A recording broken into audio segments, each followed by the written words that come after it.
ვაგრძელებთ რადიო იმედის დღის არხის ფორმატში მუშაობას. თბილისის დროით 14 საათი 22 წუთი გახლავთ. სტუდიაში ხალხის ზალის წევრს თანთა მეგრელიშვილს მასპინძლობთ გამარჯობა. მოგესალმებით, დიდი მადლობა, მივესალმებით თქვენს მაყურებელს. მადლობა სტუმრობისთვის. ჩვენ კალოდან თანთასთან ერთად ვეცდებით მიმოვიხილოთ და გამოვეხმაუროთ მიმდინარე პროცესებს. რამდენიმე წუთის წინ ქრონიკის საინფორმაციო ჯგუფმა გაავრცელა ინფორმაცია, რომ ოპოზიციური ახალი გაერთიანების წარმომადგენლები გერმანიის ელჩთან არიან აუდიენციაზე და მათივე ინფორმაციით მსჯელობა მიდის ევროპელების მხრიდან საქართველოს დამიმართებაში ფორსირებულ ქმედებებზე. ჩვენ უკვე ბოლო წლების განმავლობაში ოპოზიციური გაერთიანების მე რამდენიმე მცდელობას ხედავთ და მით უმეტეს რომ დაახლოებით 2 წელია დარჩენილი არჩევნებამდე. როგორ ფიქრობთ, რა შესაძლებლობები გააჩნია ამ გაერთიანებას, როგორია მისი პერსპექტივა და რამდენად გაიზრდება თუ შემცირდება პირობითად 2 წლის განმავლობაში, როდესაც უკვე საარჩევნო პერიოდი მოახლოვდება საქართველოში. ხალხი უნდა დაისაჯოს ვიზით, სხვა არაფერი ჭრის ფაქტია, ეს არის ქალბატონ ნინო ლომჯარიას სიტყვები, რომელიც ახლა როგორც ვიცით, აზიის შეხვედრაზე თავის თანამოაზრეებთან ერთად გერმანიის ელჩთან და ეს ფაქტი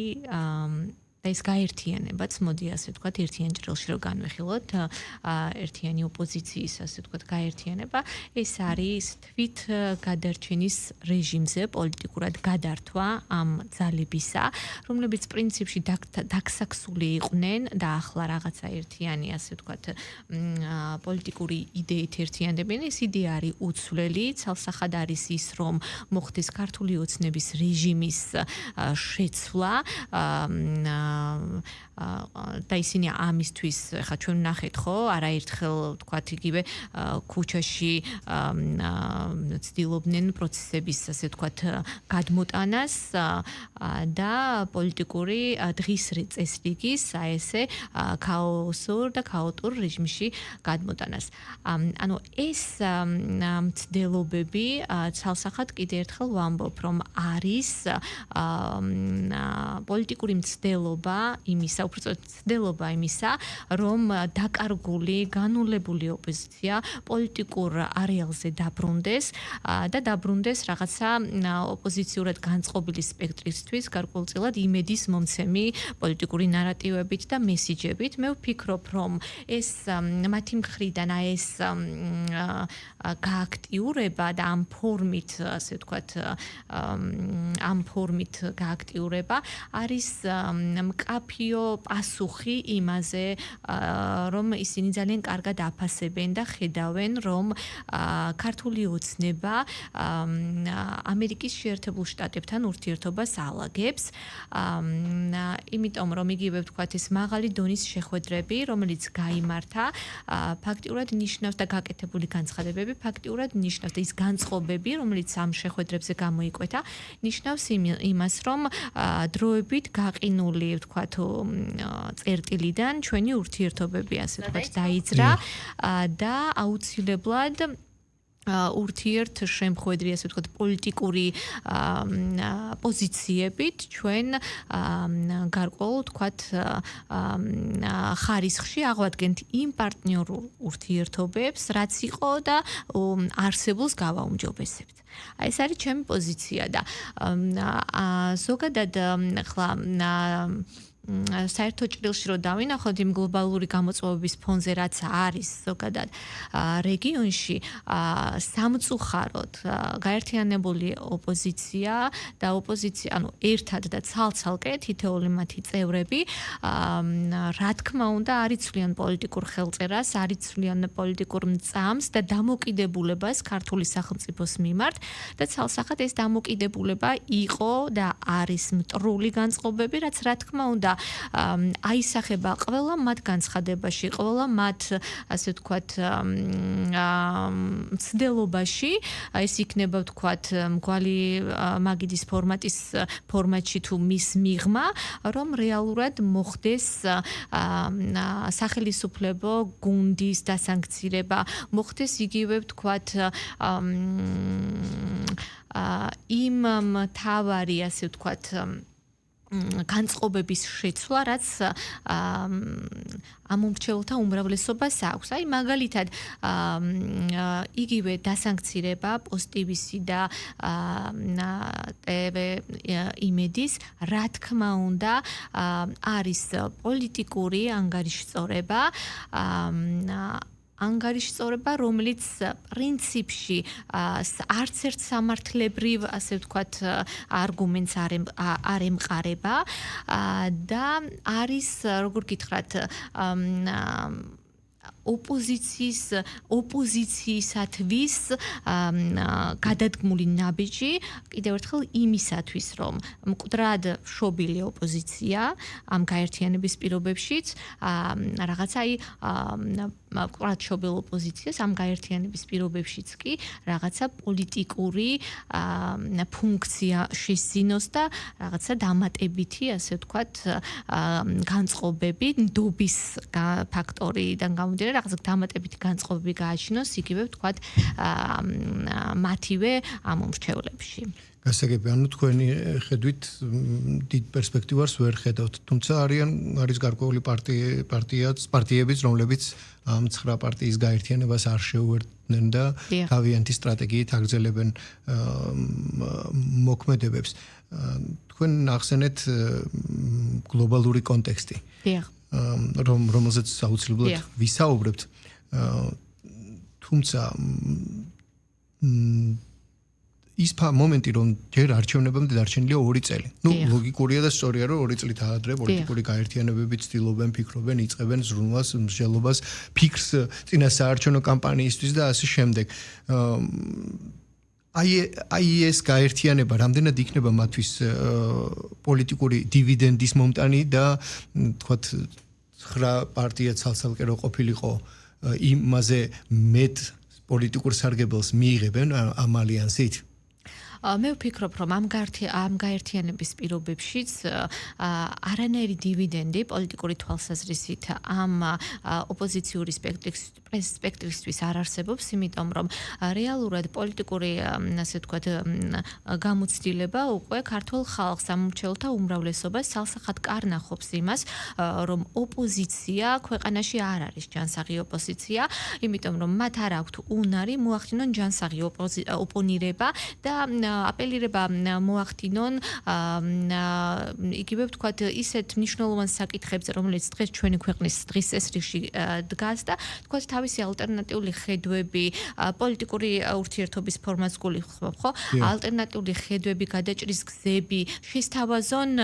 იგივე მმართველ გუნდს. ეს აუცილებელია, ეს არის ჯანსაღი პოლიტიკის კულტურა, ჯანსაღი პოლიტიკური ურთიერთობების ნაწილი და ეს ნებისმიერ განვითარებულ თუ ძალიან განვითარებულ ქვეყანას სჭირდება, რა თქმა უნდა, საქართველოსთვისაც, ქართული სახელმწიფოსთვისაც ამ გამოწვევის პირობებში მით უფრო არის ძალიან მნიშვნელოვანი, მაგრამ რას ვიზამთ? ანუ ჩავთვალოთ, რომ ქართულ რეალობაში ოპოზიცია არ არსებობს. არსებობენ პოლიტიკური ქვეყნის მტრები, რომლებიც აბსოლუტურად ყველა ფლანგზე. კიდევ ერთხელ მობობ, ის იქნება მგვალი მაგიდის ფორმატი, რაღაცა საელჩოში შეხვედრა თუ ვთქვათ შიდა რესურსის პირობებში რაღაცა საერთო გაერთიანება. აი ფაქტიურად არის უშინაარსო, არის არაშედეგობრივი, იმიტომ რომ რეალურად ემყარება მხოლოდ და მხოლოდ მათ პირად პოლიტიკურ ინტერესებს და არავითარ შემთხვევაში ეს გაერთიანება იქნება თუ თქვათ მათ მიერ რაიმე სახით გადადგმული ნაბიჯი არ არის სახელმწიფოებრივად მნიშვნელოვანი, პირიქით ეს არის დამაზიანებელი ფაქტორი, იმიტომ რომ ეს ადამიანები არ ცვლიან საკუთარ პოლიტიკურ ხელწერას და ერთადერთი გამოსავალი მათთვის პოლიტიკური თვალსაზრისით, მათი ხედვით არის ის, რომ როგორმე კონფრონტაციაში იყვნენ მმართველ რგოლთან და ამით, ასე ვთქვათ, გაამართლონ ის ანტისახელმწიფოებრივი ქმედებები, რასაც ისინი აკეთებენ და აცხადებენ. იგივე ხიდაშელის განცხადება, ხო, ბოლოს გაკეთებული, ვთქვათ, მიმდინარე მოვლენებთან დაკავშირებით, იგივე ეს ლომჟერიეს განცხადება, რომლითაც, ანუ ფრაზა, რომლითაც მე დავიწყე საუბარი. ანუ ცალსახად არის ფაქტობრივი დამადასტურებელი ხო მტკიცებულება იმისა, გარდა იმ განცხადებებისა, რომელიც მათ ადრე გაუკეთებიათ და არაერთხელ ვიხილეთ ჩვენ ეს დამაზიანებელი ქვეყნისთვის სახელმწიფოებრივი დამაზიანებელი განცხადებები. აი ეს განცხადებების არის ფაქტობრივი დადასტურება იმისა, რომ ამ ადამიანების პოლიტიკური ფერიცვალება არ ხდება და ალბათ არც მოხდება, იმიტომ რომ აი ესენი მოქმედებენ ერთიანი დავალებით, რომელიც ანუ გარეძალების მხრიდან არის ძირითადად და ერთიანი კარნახით იმ პოლიტიკური ნარატივებით, რომელსაც გარეძალები აიძულებენ მათ და კარნახობენ, რომ რამენაირად ყველა ფლანგზე საკუთარი რესურსის გამოყენებით მოახერხონ და ასე ვთქვათ დამაზიანებელი ნაბიჯები გადადგან საერთოდ ანუ ქვეყნის განვითარებისთვის და პოლიტიკური სტაბილურობისთვის. ესეგებია შიდა პოლიტიკური პროცესების განვითარების მხრივ დიდი მნიშვნელობა აქვს ჩვენ სტრატეგიულ პარტნიორ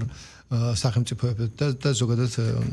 გარემოცვასთან ურთიერთობებს, იმიტომ რომ თანამედროვე რეალობაში ყველაფერი მოქმედებს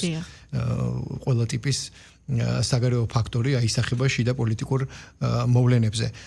ჩვენ ვიცით, რომ საქართველოს საპარლამენტო დელეგაცია იმყოფება ამერიკის შეერთებულ შტატებში, სუვერენული ქვეყნების ალიანსის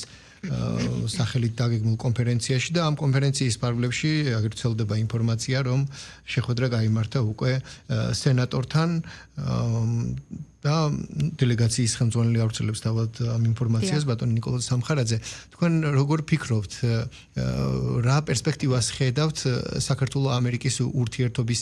განვითარებაში? ჩვენ ვიცით, რომ საქართველოს მთავრობა გამოთქვამს სურვილს სტრატეგიული პარტნიორების განვითარებისა, თუმცა ახალი ფურცლიდან და თანაბრიანობის თუ თანასწორუფლებიანობის იმ კონცეფციის გათვალისწინებით, რომელზეც განსაკუთრებულ ყურადღებას ამახვილებენ. აი ამ თვალსაზრისით პერსპექტივას როგორ ხედავთ?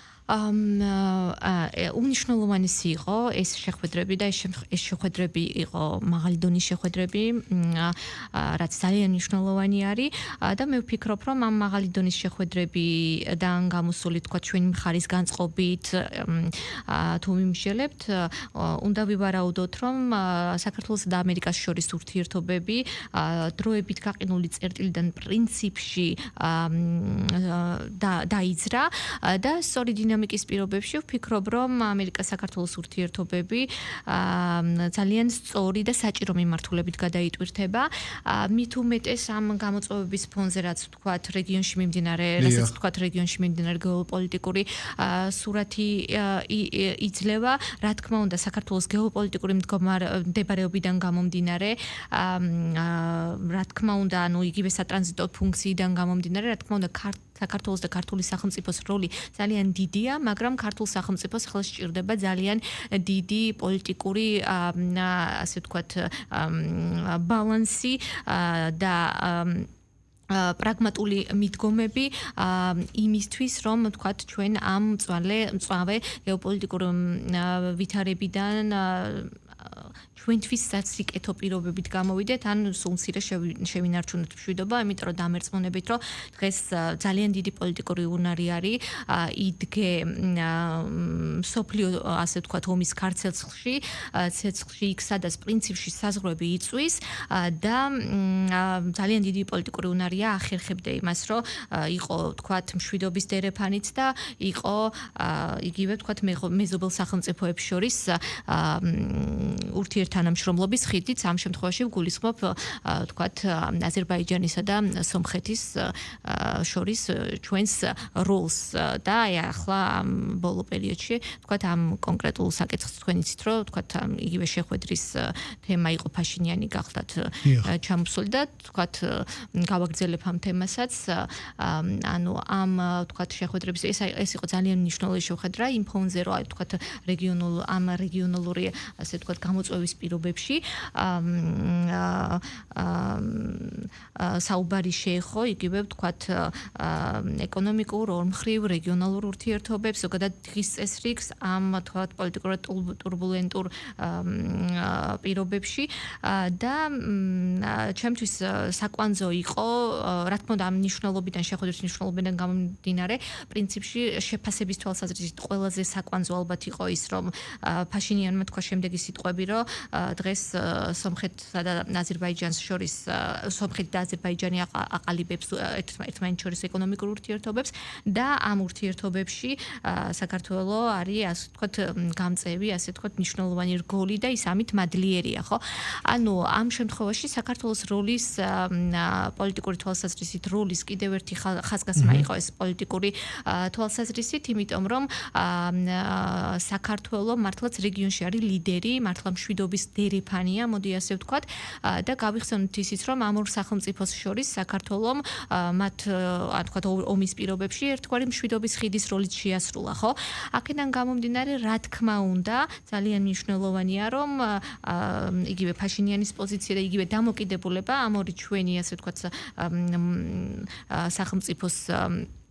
მოსაწყლის სახელმწიფოს პოზიცია, რომ დიახ, საქართველოს როლი არის გადამწყვეტი, როგორც ეკონომიკური ფაქტორის თვალსაზრისით, ასევე სამშვიდობო ფაქტორის თვალსაზრისით და მე ვფიქრობ, რომ ამ რესურსს ძალიან სწორად ხედავს, ითავისებს ამ პოლიტიკურ პასუხისმგებლობასაც ძალიან სწორად ითავისებს ქართული სახელმწიფო და ის ძალიან ესეთი დაბალანსებული პოლიტიკით ინარჩუნებს იმ ლიდერის პოზიციას, რომელიც მას თქვათ ისტორიული გამოცდილებიდან და ისტორიული თვალსაზრისით ყოველთვის ჰქონდა. მე ვფიქრობ, რომ ესეც იქნება ძალიან ისეთი მნიშვნელოვანი გადამწყვეტი ფაქტორი მათ შორის ამერიკის შეერთებული შტატებისთვის, იმიტომ რომ რეგიონში მშვიდობის ჰაბი თუ იქნება ქართული სახელმწიფო, რა თქმა უნდა, გარდა იმისა, რომ ამერიკის შეერთებულ შტატებს ქართულ სახელმწიფოსთან მიმართებში იგივე გეოპოლიტიკური თვალსაზრისით თავისი ინტერესები აქვს. ხო, აი ეს ინტერესებიც არის მკვეთრად დასანახი და რამდენად გამოჩნდება და ეს შემთხვევით არ ვახსენეთ არასწორუფლებიანობის მომენტი, რაზეც ასევე ყურადღებას ამახვილებს. აი ამ მხრივ რა რესურსებს ხედავთ ურთიერთობისა? ძალიან დიდია რესურსები. ეხლა მე რაღაცა ისეთ წიაღსვლებში არ ჩავალ აქ ისტორიულ და პოლიტიკურ რამაზე არ ვისაუბრებ სიღრმისეულად, თუმცა ფაქტია, რომ ეხლა ზოგადად ჩვენი რეგიონი და ქართული სახელმწიფო ამერიკისათვის ძალიან მიმზიდველი არის. იმ ფონზე კიდე ერთხელ ვამბობ, როდესაც ასეთი გამოწვევებია და რეალურად მართლაც მესამე მსოფლიო ომის კონტურები ფაქტიურად გამოხატულია. ანუ ქართული სახელმწიფო ჯერჯერობით და იმედია, რომ ასე იქნება, არის მშვიდობის ჰაბი ყველა თვალსაზრისით. აქედან გამომდინარე, ხა რა თქმა უნდა, ამერიკას თავისი ინტერესები აქვს და ამ ასე ვთქვათ, ინტერესების გათვალისწინებით, რა თქმა უნდა, დიპლომატიური ურთიერთობების, ასე ვთქვათ, გადატვირთვა, რაღაც ახალი ნიშნულიდან, ახალი ფურცლიდან დაწყებაც არის ამისი დასტური, იმიტომ რომ ფაქტიურად რა თქმა უნდა განცხადებები ალბათ კიდევ უფრო ისეთი გაკეთდება და შეხვედრები ახლა ამ ერთი შეხვედრით არ შემოიფარგლება და ეს ურთიერთობები რა თქმა უნდა კიდევ უფრო ხელშესახებად დავინახავთ, რომ რეალურ შედეგზე თქვათ გავალთ ამ მიმართულებით და ეს არ იქნება მხოლოდ განცხადებები და რაღაცა თქვათ შეხვედრისთვის, მაგრამ და ვფიქრობ, რომ ეს სალსახად აისახება ამ ჩვენს ურთიერთობებზე, მაგრამ აქ არის მნიშვნელოვანი ფაქტორი, რომ ამერიკის შეერთებული შტატები, ანუ რეალურად ხო გეოპოლიტიკურად რაღაც რეალურად მოცემულობა, პოლიტიკური მოცემულობა, გადახედვა ხდება ყველაფრის საზღვრების გადახედვა ხდება, გეოპოლიტიკური მოცემულობისას ახალი გააზრება ხდება პოლიტიკურ ჭრილში. აქედან გამომდინარე, საქართველოს როლს, სტრატეგიულ როლს რომ არ ხედავდეს ამერიკის შეერთებული შტატები, მე ვფიქრობ, რომ ახლა ის ისეთი გამოწვევების პირობებში არის, რომ თქვათ ამ ურთიერთობების ნორმალიზებისკენ ასე დაჩქარებულს თქვათ ნაბიჯებს არ გადადგამდა. მე არ ვთვლი, რომ ეს დაჩქარებულია, მე ვამბობ უბრალოდ იმას, რომ ეს შეხვედრები აი ასეთი თქვათ მაღალი დონის შეხვედრა, რა თქმა უნდა, საჭირო იყო, შეიძლებოდა და ჩვენ მქონდა კიდევაც პოლიტიკური მოლოდინი, როდესაც ტრამპი მოვიდა ხელისუფლებაში, ეს თქვათ ეს პროცესი დაჩქარდებოდა. მე არ ვამბობ, რომ ეს დაჩქარებული და არ ვამბობ, რომ თქვათ დაგვიანებულია, ეს არის ალბათ დროული იმ პოლიტიკური მოცემულობიდან გამომდინარე, რაც თქვათ ეხლა ხდება და ნახოთ დანარჩენს ახლა პოლიტიკური ასე ვთქვათ. კი ბატონო, და დასკვნით ნაწილში სწორედ რაც ახლა ხდება, ამაზე გთხოვთ კომენტარს, იმიტომ რომ ის რაც ირანის ირგვლივ მიმდინარეობს და ზოგადად ახლო აღმოსავლეთში ძალიან საგანგაშოა. უკრაინის ომი იმდენად ფონურად იქცა, რომ ახლა თავარი საინფორმაციო გამოშვებებში გლობალურ დონეზე, სწორედ ახლო აღმოსავლეთია იქ კონფლიქტის განვითარების, შეჩერების თუ დაპაუზების ან კომუნიკაციის რა პერსპექტივას ხედავთ, სწორედ ჩვენი სამხრეთ კავკასიის რეგიონული ჭრილიდან გამომდინარე, იმიტომ რომ გუშინ აგერ იყო სამწუხარო ფაქტი დაფიქსირდა, როდესაც ერთი დრონი უკვე აზერბაიჯანის ტერიტორიაზე ჩამოვარდა აეროპორტში. პირველ რიგში მინდა ეს მწვავე პრობლემა შევაფასო. ზოგადად ირანის წინააღმდეგ ამერიკისა და ისრაელის ასე ვთქვათ ერთობლივი ოპერაცია ძალიან მძიმეა და პოლიტიკურ მიზნობრიობაზე ამ ოპერაციის პოლიტიკურ მიზნობრიობაზე საუბრისას პრინციპში თუ დავაკვირდებით აქცენტი კეთდება იმაზე რომ უნდა იქნეს თავიდან არიდებული ასე ვთქვათ ირანის ბირთვული საფრთხე ხო რეალურად ძირითად მოტივად ტრამპის მხრიდან ეს სახელდება ამ ასე ვთქვათ ოპერაციის გასამართლებლად რომ გარდაუვალი არის ბირთვული საფრთხე. თუმცა გასათვალისწინებელია ისიც რომ რეალურად ამ ბრალდების დამამტკიცებელი არც ერთი დეკლარირებული დოკუმენტი არ არსებობს და რეალურად უნდა შევთანხმდეთ იმაზე რომ ირანის გამდიდრებაზე მუშაობა თავისთავად ამ მიზანს არ ნიშნავს, ხო? აქედან გამომდინარე, გულისხმობ ბირთვული მიმართულებით განვითარება სამოქალაქოზე აქცენტით და ის რომ მხოლოდ ბირთვული ასე ვთქვათ საფრთხით ამართლებს ტრამპი ამ ოპერაციას ჩემთვის ცოტა ეჭვებს, კითხვის ნიშნებს იწვევს, იმიტომ რომ თან როდესაც ის აცხადებს, რომ ამ რისკების ასე ვთქვათ გასამართლებლად ის მზად არის, რომ სიტყვაზე ეომოს იგივე ვთქვათ ირანს სამუდამო ომითაც კი და სამუდამო ომისთვისაც კი მზად არის. ჩემთვის გარკვეულ კითხვებს იწვევს, იმიტომ რომ პირდაპირ ხა თუ პოლიტიკურად შევხედავთ, იგივე ვთქვათ აიათოლამ პირდაპირ განაცხადა ალი ხამენეიმ, რომ რეალურად ის ბირთვული ასე ვთქვათ მიზნისთვის არ აკეთებდა იმას, ხო, რასაც აკეთებდა, მის ურანის გამდიდრება ბირთვული იარაღის წარმოებლად მას არ სურდა და ამ ფონზე ახლა თუ ვთქვათ პოლიტიკურ პარალელს გავავლევთ იგივე ვთქვათ ერახთან დაკავშირებით მე მიჩნდება ეჭვი რომ და უბრალოდ ლეგიტიმური კითხვაც ალბათ ხო რომ რეალურად ამერიკის შეერთებული შტატები უსაფუძვლოდ ხომ არ ამბობს იმას რასაც ამბობს და იმაზე რასაც აპელირებს პოლიტიკური გამართლება აქვს თუ არა ამაზე კითხვის ნიშნები რა თქმა უნდა ლეგიტიმურია და გვაქვს იმიტომ რომ იგივე ვთქვათ ერახთან მიმართებაში ერახს დააბრალეს რომ მას ქიმიური იარაღი ჰქონდა და ფაქტურად აღმოჩნდა შემდეგ უკვე დარყმის ობიექტი რო გახდა ერაყი რომ მას არანაირი ქიმიური იარაღი არ ჰქონდა უბრალოდ ქიმიური იარაღს არ აწარმოებდა ხო აქედან გამომდინარე ახლა მე ვფიქრობ რომ გასათვალისწინებელია იცით რა რომ ირანი არ არის თქვათ ერთგვაროვანი ქვეყანა ის არის გარკვეულწილად კონგლომერატი და სხვადასხვა კონფესიის წარმომადგენლები არიან და ამ თქვათ დაპირისპირებაში რელიგიური ფაქტორიც ძალიან მნიშვნელოვანი არის და მე ვფიქრობ რომ ამ ყველაფრის გათვალისწინებით ამერიკის შეერთებული შტატები რაღაცი საკუთარ თავთან შედის ომში და ბრძოლაში დაუსრულებელ ომში და ბრძოლაში ეხლა ირანის მიმართ იგივე ვთქვათ ამერიკის და ისრაელის პოზიცია პოლიტიკური თვალსაზრისით რა შედეგის მომტანი შეიძლება იყოს ხო რომ იკვეთება ის რომ ირანის ლიდერების განადგურებით ფაქტიურად მოხდა იმის ნაცვლად რომ პრინციპში კოლაფსი გამოეწვიათ რეალურად ძალაუფლება გადავიდა გუშაკთა ხელში. აქედან გამომდინარე რეგიონი გადავიდა საომარ მოქმედებებზე, ხო? და გუშაკთა კორპუსის ხელში და ამას ვამბობთ ნახეთ, რეალურად რეგიონი გადავიდა ომის რეჟიმზე. სამხედრო ფორმატის მმართველობაზე გადავიდა, დიახ და ეხლა მე ასევე ძალიან ესე მიმაჩნია ისიც რომ იგივე ვთქვათ ჩვენ დავინახეთ რომ იგივე რუსული